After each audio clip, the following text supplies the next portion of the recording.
બોલો બધા બોલો. અમને જ્યાંથી લીધા ત્યાંથી તો ઉતારો. ગાંધીનગર અમારા માટે અજાણ્યું છે. અંધારામાં ક્યાં જશે બધી બહેનો? વધારામાં રિક્ષા વાળા લૂંટી લે છે.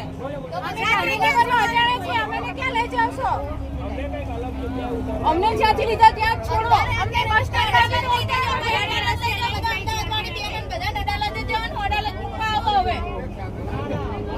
અત્યારે રાતે 8 વાગ્યા છે. અમને સવારના ડિટેન કરેલા છે.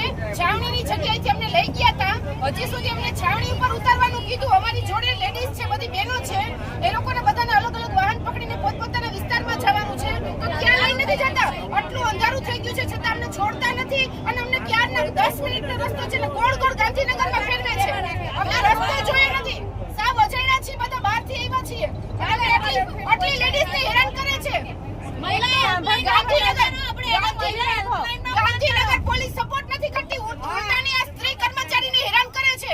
આટલી રાત થઈ ગઈ, અંધારું થઈ ગયું છતાં અમને અમારી જગ્યાએ ઉતારતી નથી.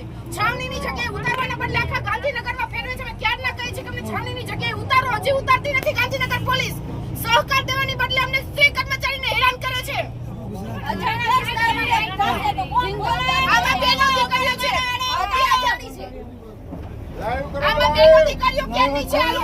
અમે કોઈ રસ્તા જોયા નથી. અમારા માટે અજાણ્યું છે. ગાંધીનગર જિલ્લો અજાણ્યો છે. ક્યાંથી ક્યાં જવું એ ખબર નથી. બેનો જોડે હેરાન કરે છે પોલીસ. બેનો જોડે કોઈ બી બનાવ બની ગયો તેની જવાબદારી કોણ લેશે? પોલીસ લેશે. મારી વાત પોલીસ રક્ષક છે કે ભક્ષક થવા નીકળી છે?